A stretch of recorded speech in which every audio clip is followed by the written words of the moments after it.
This is a CTV News special presentation. A little piece of their newborn's heart when they can't be there. It's just a really special. It's been like the biggest grounding connection between the hospital and home. Impressing a rock star with a high quality, made in Calgary product. It's a piece of art. Yeah. We tried. Yeah. That's great. You guys killed it. Showcasing Indigenous fashion. My specialty would be a blend of my Indigenous culture with Western cowboy lifestyle.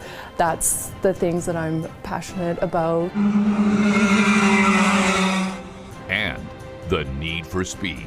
I want to go to the very top. Oh, it's an experience, unlike no other from the adrenaline standpoint.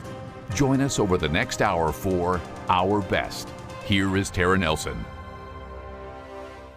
Hello and thank you for joining us. Welcome to Our Best, a look at some of the best storytelling from CTV News Calgary in 2025, featuring some of the most inspiring newsmakers. Over the next hour, we'll see how people are making a positive impact in our city and right across southern Alberta. So we begin with a story that is sure to warm your heart. In the neonatal intensive care unit, where tiny babies fight for their health and their strength, a simple, heartfelt connection is making all the difference. It's part of a new initiative from Calgary volunteers to create a strong bond between parents when they're separated from their prematurely born children. Mark Villani brought us this story last spring. Good morning. Loveland Dehano is just 5 days old. Born prematurely at Rocky View General Hospital, his parents can't take him home just yet, but when they're separated, they can still leave this little piece of their heart with him. It's just a really special. It's been like the biggest grounding connection between the hospital and home. What a wonderful thought, like what a wonderful connection to, the ability to connect to. It's all part of a free program called HeartSense, in which volunteers cut, sew, and package these handcrafted pieces of flannel into the shape of a heart. They're used for NICU families. The parents wear them against their skin, and when they can't be with baby, they leave it with baby for scent bonding. When I make them and I help others, that just makes me feel really happy and proud of myself. The small, soft fabrics are designed to be given to parents and their newborn child to wear close to their skin, allowing their scent to seep in. Mothers and their babies exchange them so they can form an early connection. I wasn't pregnant anymore, but we didn't have our son. And so I took a shower and it was like that heart in the bra that was like, oh, he's still with us. And doctors say this type of scent bonding can help aid in a child's physical and mental development. There's also studies looking at how babies gain weight, and they may gain weight a bit better, or they may grow better when they're exposed to familiar scents. Calgary has 2,300 premature babies born each year, and even though demand is high for such a simple item, the program is developing faster than expected. We have people mail these to us from Saskatchewan, Manitoba, BC, all over Alberta. You know you're helping somebody out there and their family and giving them a little bit of hope while they're in kind of a difficult time. Making it all that more special for families in need of a heartfelt connection. Close to the heart, it's in the shape of a heart, it's coming from amazing volunteers. Mark Villani, CTV News, Calgary. And if you'd like to get involved with the HeartSense program, you can go to heartsenseforbabies.weebly.com. A camp for children who stutter was held in Calgary last summer, and it took a different approach. Instead of trying to change how the kids talk, it encouraged them to embrace their stutter and speak with confidence. Jordan Canagan has that story. People who stutter were born that way. They're taking the microphone and changing the conversation around stuttering. It gives me strength to be confident and talk to our people. The Dream Speak Live camp is in Calgary for the first time, parading their message through the city. We were learning about communication and owning our space when we're talking. Learning about voice, to not speak too loud and to quiet. The focus of the camp is to teach people who stutter how to communicate effectively and confidently instead of trying to get rid of the disorder. The approach was developed at the Blank Center for Stuttering Education in Texas. Oh, it's huge, and for them to have tried it once, and they know they can do it, and then we just hope that they take that into their lives every day, and with each time that they do it, they get a little bit more confident. The free camp welcomed more than a dozen children of all ages. Kids taking part say it's already improving how they feel about the way they speak. We are made like this, like that's how we talk, that's why we talk. We were born to stutter. When they interrupt me, I'll put my hand out like this, and when they try and finish the sentence for me, I would keep continuing until I'm done. Jordan Cadigan, CTV News, Calgary. That camp has been held internationally, but it hadn't been hosted in Canada before. The plan is to hold it annually in Calgary, and it is free of charge.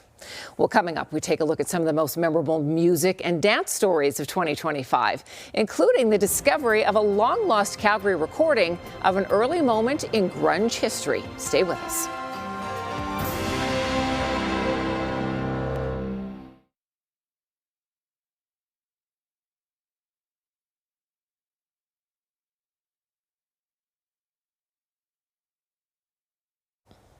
A bootleg tape from legendary grunge band Nirvana's first and only show in Calgary surfaced in 2025, 34 years later. The rare recording is from March 1991, just months before the Seattle band exploded into the mainstream. Terry Fikowski caught up with the man who uncovered a copy of the elusive tape. It has been the talk of the underground music scene for decades. It was March 4th, 1991, the only show Nirvana ever played in Calgary. Talked to probably about 15,000 people, and they'll tell you they were there, and they weren't. But Mike Bell was. Just back there, there was a back door. The grunge band out of Seattle played at the Westward Club, now the location of Hotel Arts downtown. They were green. Their merch was a couple of shirts, and they actually bought a box of lighters, and then they just wrote Nirvana in pen on it. But just months later, Nirvana exploded into the mainstream with the release of Nevermind. Now, a rare bootlegged copy recording of the show has emerged, the sound of Nirvana before their breakout. It was found by Mike Jenkins at a recent music collector show.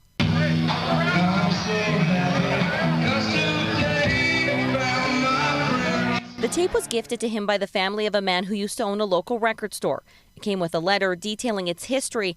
It was recorded by someone in the crowd on a dictaphone. He said that the band caught him recording, and that's probably why there's so many cuts between songs. Jenkins said the lead singer, Kurt Cobain, gave the man permission to keep the recording as long as he didn't sell it, something he plans to honor and is instead working to preserve. I'm just really happy that, that hopefully the world gets to hear this now. The mythical status of the show, to have it documented, is really wonderful. We want people to hear this. I know that the Nirvana community especially is really excited. That includes Bell, who we played it for 3 decades after he watched it live. That's not as terrible as I think I expected it to be. It was a great show. If you're hoping to hear the recording in full, Jenkins is planning a special listening party for fans, and he wants to connect with anyone who was there or has memorabilia to help preserve a small piece of Nirvana's legacy. Terry Fikowski, CTV News, Calgary. A small Calgary business never thought social media would lead to a trip to California to drop off work for a rock star. A phone call from Paul Stanley, the lead singer of Kiss, kicked off a year-long project and a special surprise. Jordan Cadigan brought us this story last summer. Wow. I mean, look at... Paul Stanley is used to dazzling other people, but it was the Kiss frontman who was impressed by a Calgary company last month. It's a piece of art. Yeah. Good try. Yeah. That's great. You guys killed it. You guys.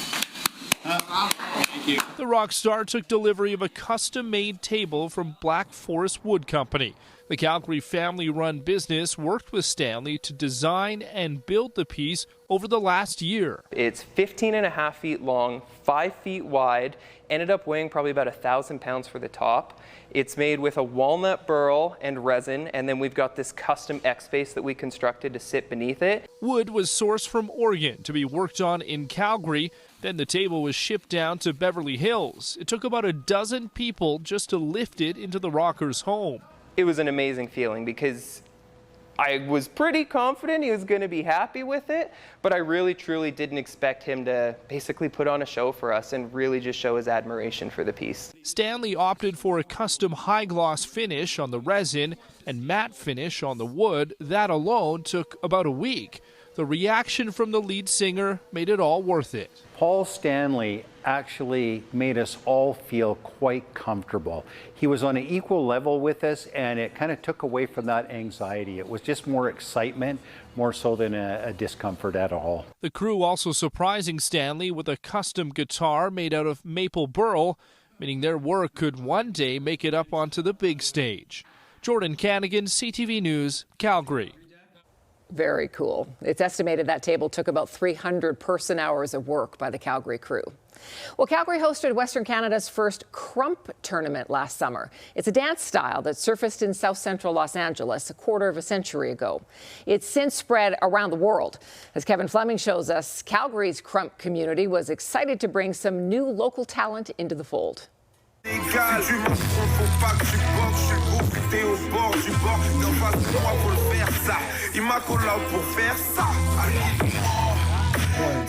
It's an intense form of expression and style, and Gracia Dianzao Mbudi embraces it. I found crump as an outlet that saved me.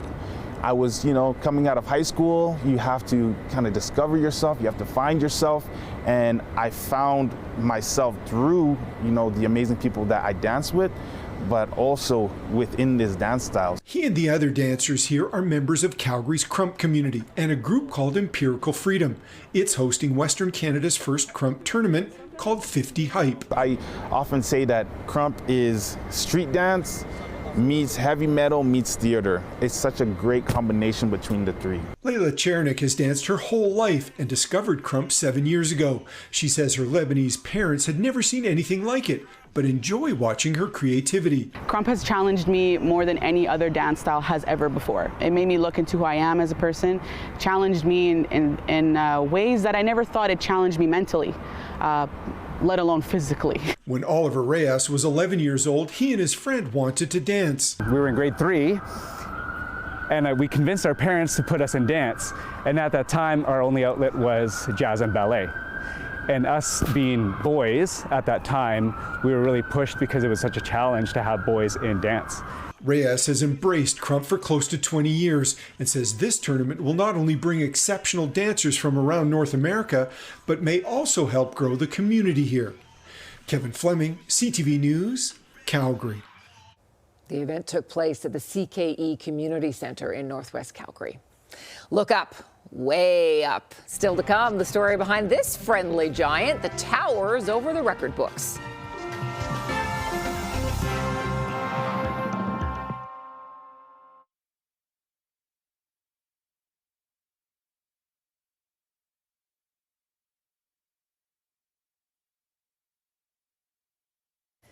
One of the most memorable stories from the Calgary Stampede in 2025 was a spontaneous moment that captured hearts online. A Calgary couple was caught dancing in the rain without even knowing they were being filmed. Mark Villani has more on the story behind the viral video and how their two-step spread joy well beyond the Midway. Caught in a Stampede downpour, Benjamin McMurray and Sarah McDougall couldn't help but dance. Outside Nashville North last Sunday, the music kept going, and so did they. Their two-step through the puddles, filmed by a stranger, both of them completely unaware. Nothing clears out a dance floor like a good rainstorm, so it actually worked out perfectly. We had lots of room to dance and just kind of practice our moves. It was spontaneous. We were already out there, it was coming down, and I think I said we should dance in that puddle, and so we just started doing it. I like how your hair dips into the water too. That was funny. The video has now been viewed more than 800,000 times, some calling it the perfect Stampede love story. That's wild because I didn't expect that at all. I had no idea that was going to happen, but I keep seeing the views go up and up and up. It's crazy. Believe it or not, this is actually our first rodeo. The pair has only been together just a couple months after meeting through friends on a trip to Ghost Lake. Some of their first memories together, riding Ben's motorbike. She was crazy enough to jump on the back of the Harley and come out with me. So after I threw her in the lake and she wasn't sick of me then, so we just kind of kept seeing each other. Their story and their spirits now striking a chord with people far beyond the fairgrounds. And I love that everybody dresses country and gets out and everyone's in a good mood and people are dancing and it's a really good time. I always enjoy it. And for this couple, it's not just about music or moments, it's about who you share them with. Life is not always purely sunshine, so if you can find those people that are willing to dance through the rain with you, keep those people around. Mark Villani, CTV News, Calgary. The Calgary Stampede also delighted the taste buds of many visitors. From sweet to spicy to savory to downright strange, the Stampede Midway menu had it all. There were 50 new food items from more than 70 exhibitors. We sent our Terry Frykowski down for a taste test. It wouldn't be the Calgary Stampede season without some wild, wacky, and wonderful eats. The Midway menu is back, and I have the tough challenge today to have a taste test to see which items live up to all the hype. Basically what we do is we've got these pork tongues, we cure them, we inject them with a brine solution, soak them, lightly smoke them, and then steam cook them. It's different. Yeah, it is different. They're tender, they are different.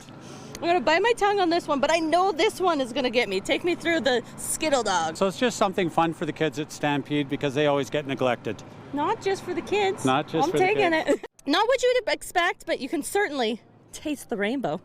Up next, we have the Stampede Bao. And you did not hear me wrong, but Tracy, what is this? So all the flavors are inspired from Hawaii. So Spam, pineapple, and garlic shrimp inside a bao. The Spam makes it. It really does. We do try to curate into a couple different categories, and wild and wacky is certainly one of those. I will try any of the food, so worm poutine, I'm there. Oh, no thank you. Oh, worms.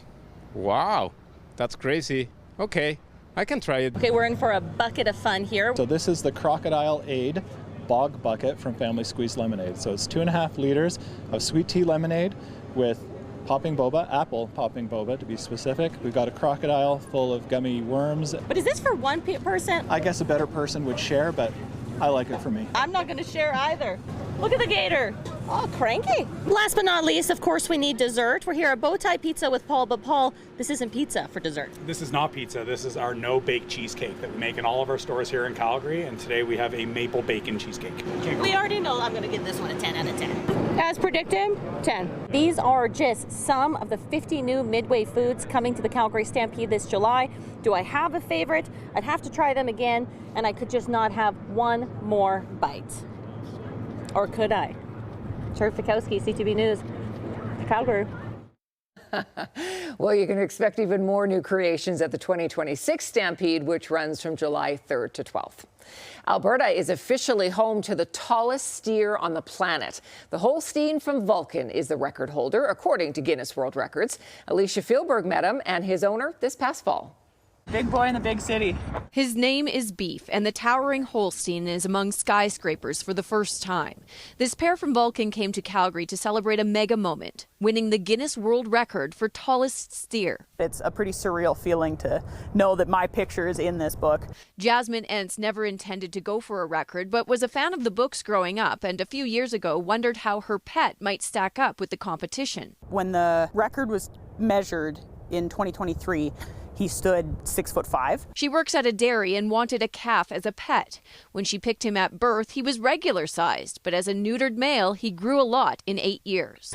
Right now, Beef is the tallest living steer on the planet, but he's still growing and he's on track to break another record. There was one in Italy that was 6'8", and so that's the tallest ever recorded. Now he's 1.5 inches off of that. So. He lives on a hobby farm with a Holstein cow and miniature goats. He doesn't have a mean bone in his body. He gets along with everything. She was once able to ride him, but he's grown too big for his saddle and too tall for his owner. I'm not brave enough to get up that high. I don't like heights. To feed the gentle giant, she has to fork out about $400 a month for a minivan-sized salad of alfalfa, but it's worth it. His size coupled with his personality, and it's something to really admire. She hopes she and Beef send a message about how much care goes into livestock, even the ones that aren't pets. You know, the love that I have for him is the same love that goes into all of our milk cows on the dairy. It's a way of life, and it's a very important way of life. Alicia Fieldberg, CTV News, Calgary. Beef has grown another 1.5 inches since he was measured for the record in 2023. He and his owner are in the current 2026 Guinness World Records book, the 70th anniversary edition. From pop culture to puns or maybe a distinguishing feature, pet owners take pride in being creative when naming their furry friends. Last summer, Jacqueline Wilson told us about the most popular choices in Calgary. Dogs hold the title of man's best friend for a reason. They're always happy to see us. Like, it's so nice to come home and having them to welcome us. But what name reigns supreme for our canine companions? I feel like Rosie's very popular. Rosie, I like it. And I'll lock in Max. I reckon Molly. All great guesses, but according to the city, it's Luna. Because she is Luna. Yeah. Luna? Yeah. And we can see a lot of Lunas around. 1,019 dogs are named Luna, followed by Charlie, Bella, Lucy, and Molly. But not everyone follows the trends. Blizzard and Tornado. A lot of our dogs in our family are named after different natural occurrences. As for most popular breeds, Labs are the top dog. There are over 9,000 in Calgary. German Shepherds, Golden Retrievers, Border Collies, and Yorkshire Terriers. They round out the top 5. You might think your neighborhood is packed with pooches, but Cranston wins the prize for the most licensed dogs at 1,794. Tuscany, Mackenziestown, Auburn Bay, and Douglasdale also love their furry friends. And remember, there's lots of animals looking for their forever home. We have over 60 animals in our care that are ready to be adopted. This includes about 19 dogs, give or take, lots of cats, and we actually have lots of snakes right now. Whatever you call them once they're home, they'll always answer to love and treats. Jacqueline Wilson, CTV News, Calgary. As for the top cat names in Calgary, Luna was also the most popular, followed by Bella, Charlie, Milo, and Oliver. All the Bay stores in Calgary closed in 2025. That retail giant may be gone, but happy recollections remain for several Calgary women who spent their teenage years learning at the store. Stay with us.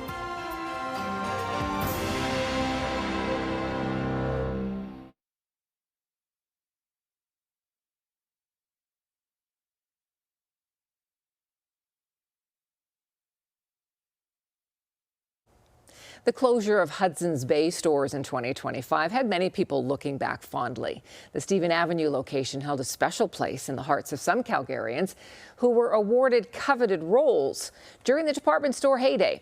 Alicia Fieldberg caught up with them during the final days of the Bay. Strolling by the downtown Bay store is a walk down memory lane for these Calgary women.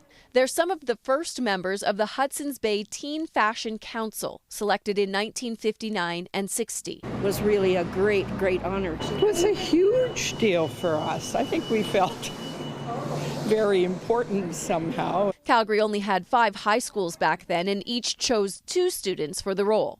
Teen Fashion Council members received training in beauty and business, modeled in fashion shows, and worked part-time in the iconic department store, at the time considered the retail hub of the region. Really good training, period, you know, and it was a wonderful time to be a teenager. We learned a lot in terms of just how to be and how to look after ourselves and step out there into the world. So we were sort of like a teen connection.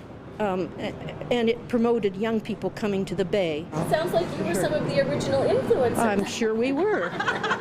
Word of mouth influence and face-to-face interactions were vital for business. Oh, it was fabulous. I mean, you had to touch the fabric and really appreciate it, you know, and instead of just ordering something online and not really knowing what you're getting. While many industry changes evoke nostalgia, the upcoming closure of Bay stores across the country has been the most bittersweet for this group. Just heartbreaking. I just had a few minutes to walk through. It was very, very sad. But we can live with all the memories we have. Their time together at the Bay is woven into their life stories. Lifetime friendships. You know, that's a long time ago, 1960. And many of us have stayed in touch all those years. While they've stayed in touch individually, these women hope the end of an era is just the beginning of reunions like this. Alicia Fieldberg, CTV News, Calgary. And the women say the Bay's Teen Fashion Council was around for about a decade. Grade 10 students in Airdrie learned what it takes to get into the trades last summer. Kevin Fleming brought us this story about a Rocky View school program called Building Futures. They're making a greenhouse for their science class out of leftover wood. Carson Brown has always loved building, but not always school. Every other school year, all my grades were failing. I didn't want to show up to school. I had zero interest. But this school year, it's hands-on. You get to build a house, and you can gain more credits through this program to graduate. Brown and the other students in his class have spent their school year here on the job site, working with all the trades in the Building Futures program. Because lots of kids come in having never held a tape measure, so you have to think about that. They start at ground zero. So are they going to leave being a professional framer or plumber? No, but the seed is planted, and if they find an interest or a joy in it, then they know what to pursue. Sherry McAllister says McKee Homes started the program in 2013, and it's since spread to other communities across the province. While this is their classroom for the year, they still follow the grade 10 curriculum. We do all their math, science, English, social studies, as well as like a whole plethora of CTS credits, as well as their gym and their comm and everything. And so the building of the house is a big part of their CTS. So as opposed to options at a high school, you would have this instead. Not only do the students discover construction, but they learn about drafting and business skills. They also hear about mortgages, credit, and lending.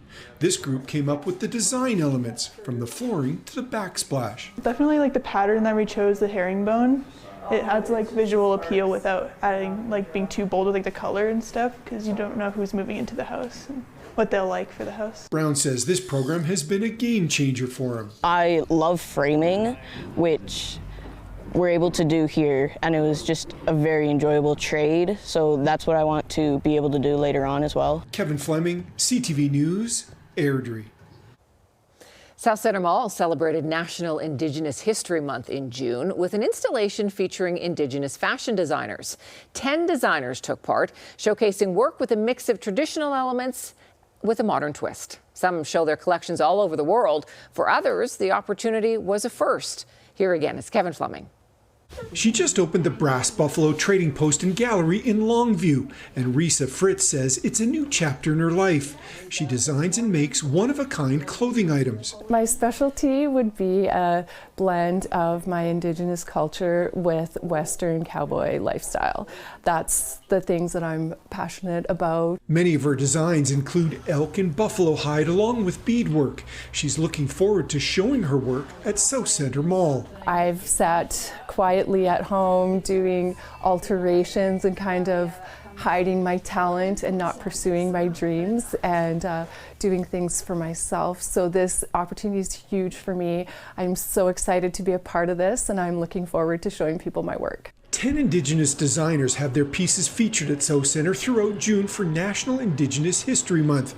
It's hosted by an organization Melreen Saloy Eagle Speaker and her sister came up with to showcase local Indigenous talent. Sometimes culturally based events and things can be a little intimidating, and fashion is an amazing opener. We're able to open up dialogue and talk about our stories and where we come from and be able to see what we've been doing for so long and the amazing people we are today. She's shown her collections all over the world and uses traditional items like sweetgrass. And in this piece, the green comes from sage that her mother picked. Some of the patterns and designs you see on there is a little symbol. It's called Nitsitipi.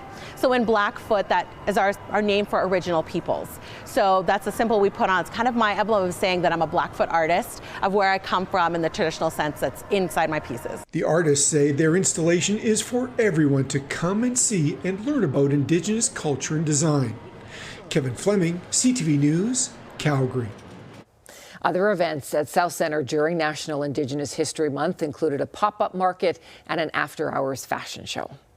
Well, just imagine being apart from your closest loved ones for a decade.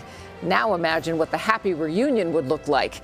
Coming up, a war-torn family rejoices when they see each other at the Calgary airport.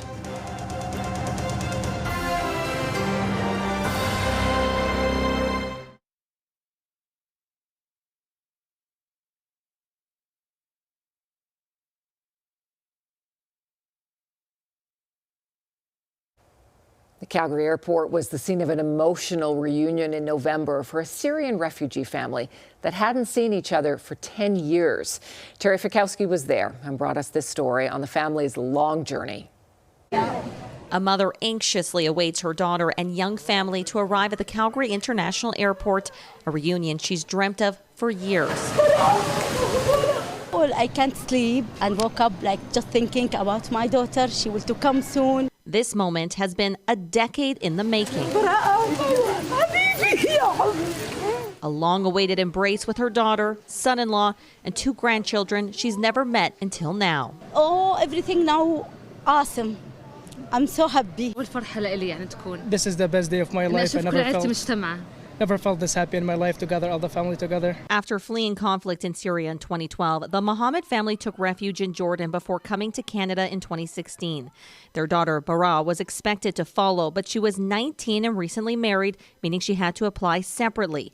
Her application was denied due to concerns around her husband's Facebook activity, sparking a decade-long fight with the immigration system. His uncle worked for the Syrian police. And so in the picture, he was carrying a gun. So there were some concerns with regards to that picture. According to Global Affairs, Canada has resettled more than 100,000 Syrian refugees since 2015, with millions still in need of humanitarian aid due to ongoing conflict. I'm very happy that they're here to get to build a new future.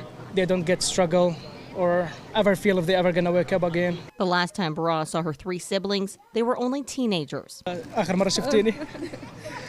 Up to here. They'll now head home to Lethbridge, where the rest of the family has spent the 10 years building a new life. I recently bought a house in Lethbridge and I renovate the basement for her. This is the first time that we all together. Noticeably absent is Bara's father, who passed away, but always hoped his daughter would come to Canada. The reunion marking the end of a long, painful separation and start of a new life together. I feel like I'm dreaming. I can't believe it's actually happening. Terry Fikowski, CTV News, Calgary. A sensory program at Calgary's Immigrant Education Society offers tools for kids to play with and learn from. It also helps identify children with developmental issues, and it gets them the care they need sooner. Kevin Fleming shows us what it's all about. Adesua is 4 years old, and she and the other students at the Little Beginnings Urban Oasis Child Care Center are learning without even knowing it. Their class is filled with sensory items they can play with any time.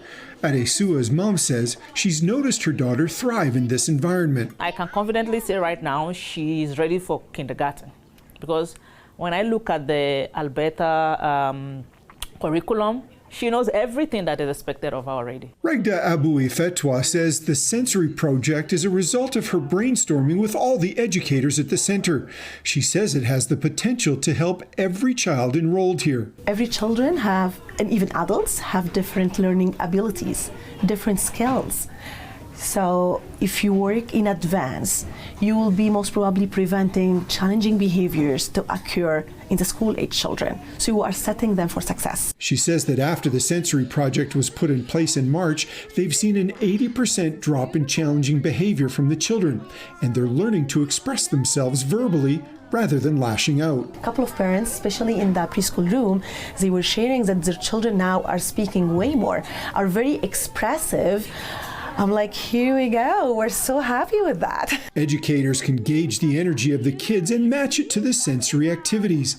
Lucy Vu is in the room with the youngest children and sees the benefits from the program. As an educator, we always dream about that one. And now it's come true. Because you know why?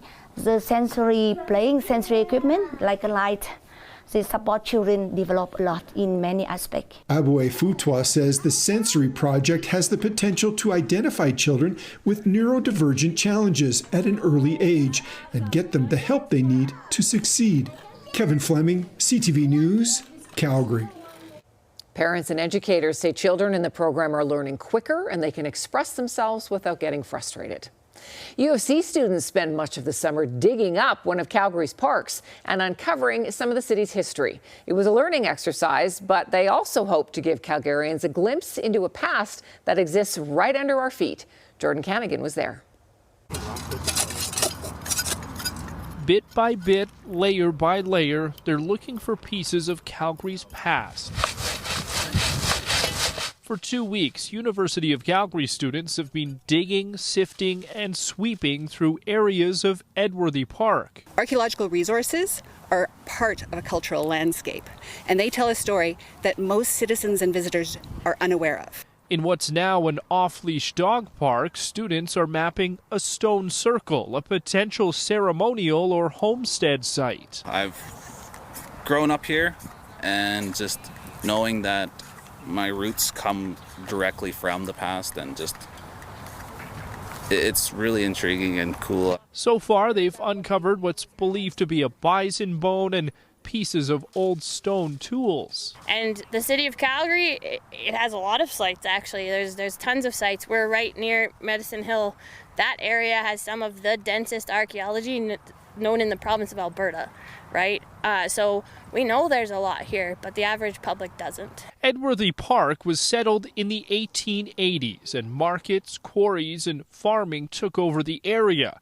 But the history goes far beyond that, with Indigenous people using the area for bison hunting and camping. I have a really big love for archaeology, and just everything that this does is just intriguing. It helped me see my history and the past and just everything about Alberta. It's slow, methodical work, offering a glimpse into the past. Right now, we don't know how old this site is, but we do know that within the city of Calgary, there are sites that stretch back from, the contact period, Fort Calgary, all the way back 8, even 9,000 years. Jordan Canagan, CTV News, Calgary. The dig was the second year of the partnership. In 2024, students did their work at Nose Hill Park. Well, you don't even have to dig to see some of Calgary's ancient history. You could be walking past fossils every day and not even know it. The Alberta Wilderness Association hosted fossil tours last summer, and video journalist Darren Wright followed along, starting at the Kensington Safeway. I've walked through here many, many times, and then suddenly I noticed this fossil, and that led to me checking out all these blocks here and finding a whole different variety of fossils. This is basically a starfish, okay? A starfish, again, is very, very old, 450 million years old. You can see the central core, and you've got these arms radiating off it. There's about 8 different arms. We're going to be looking at these blocks of limestone behind me, and they're chock-a-block full of fossils. And so the idea is that these people in this group, they're going to learn about fossils, paleontology. They're going to learn about a kind of ancient environment, from what happened 450 million years ago. It was marine. It was tropical, warm marine. So they're going to be seeing here things like seashells, algae, nautiloids, trilobites, all sorts of stuff. Even here, there's about 10 different species of fossils in these rocks over here. And then we'll go up to Sate.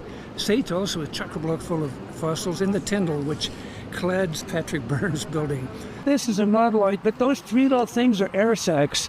And so those things, when they were in the water, it tentacles out, which they're eating things with, but to keep the buoyancy. I'm wondering if at the time they made this into a cladding, if they really understood the significance of cutting those stones, right? So, but on hindsight, I think the fact that it is preserved here and people are able to experience this right in the middle of the city is something. Rocks hold a lot of history in them, and most people are just sort of strolling by. And this gives you another level of appreciation for, history, for maybe the history of Calgary and definitely the history of the planet. This tour has done a really excellent job just making us more aware of all of the incredible prehistoric wonders that you can find just on your doorstep. It's really, really cool. It is really cool. Well, this is one of the rarest feats in sports, even rarer than a hole-in-one. Still to come, the Calgary curling team that put up a lot of points on the ice.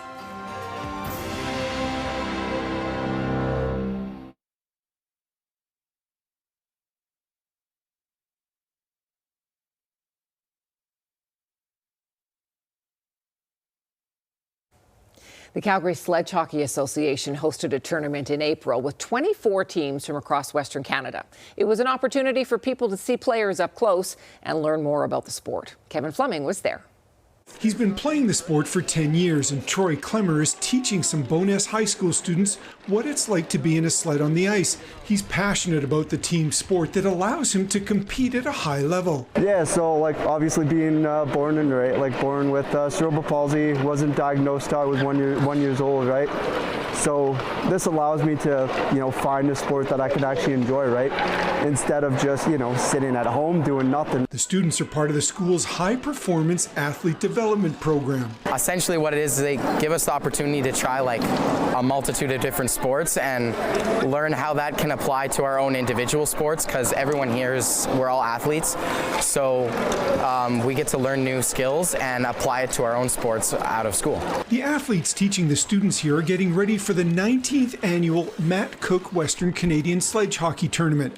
Aaron Halbert says the event is a chance for Calgarians to learn more about the sport. I think it gives everybody a different level of appreciation for the sport.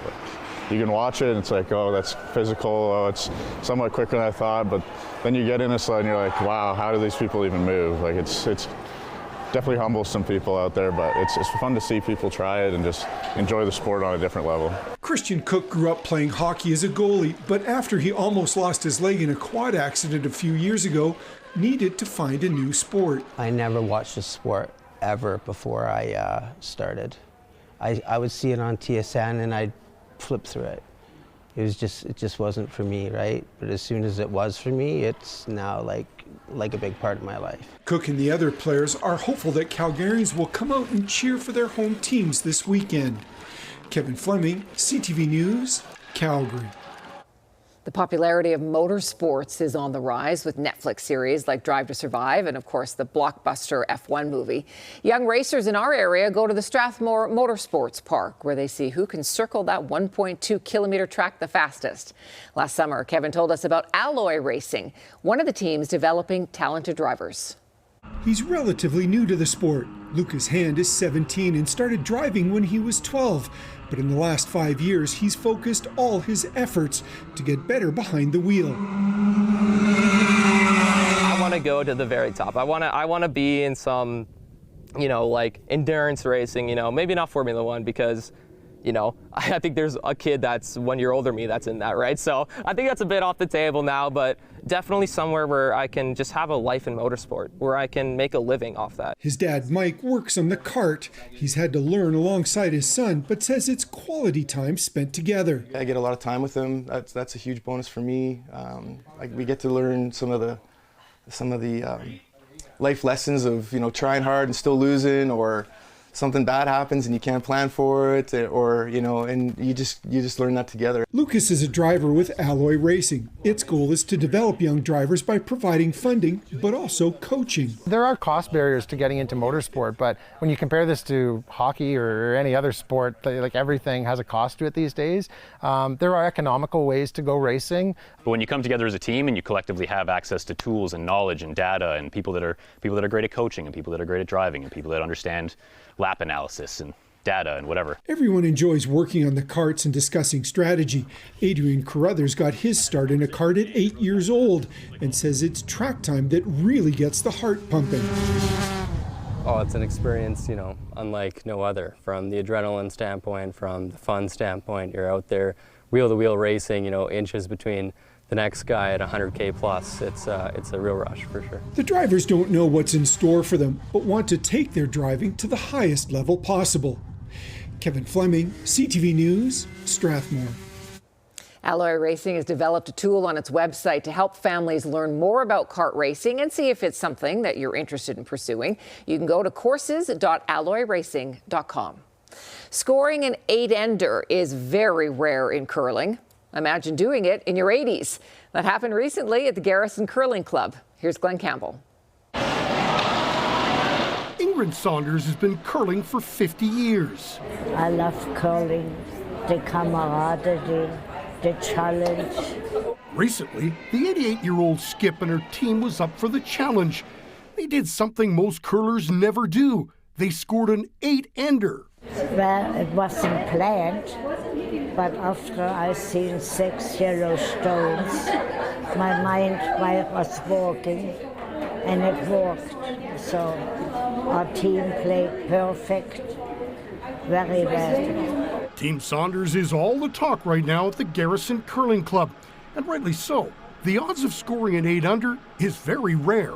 A hole-in-one, the odds are 1 in 12,000, and an 8-ender in curling is 1 in 120,000. So most people don't even come anywhere close to it. The unbelievable part of this story is it's not the first 8-ender for Flo Volko. She also did it back in 1992 at a women's bonspiel in Banff. This time around, the 81-year-old was throwing skip stones for Team Saunders. She was shocked to have yet another 8-ender. Because I had a pacemaker put in, and this was my first day back curling. No warm-up, no anything. I got on the ice, and the curling gods were with me, because I made 2 of the most perfect shots to take them out and give us an 8-ender. Saunders says curling keeps her young, and she plans on playing for a little while longer. Maybe 90. We hope a couple more years. As for Volko, perhaps she should buy a lottery ticket. People keep saying I did go buy one, but I didn't win. Glenn Campbell, CTV Sports, Calgary. Amazing. Congrats to them. Thank you for joining us for this look back at some of our best storytelling of 2025, featuring the best of our communities. Take care, and we'll see you for more on CTV News Calgary in 2026.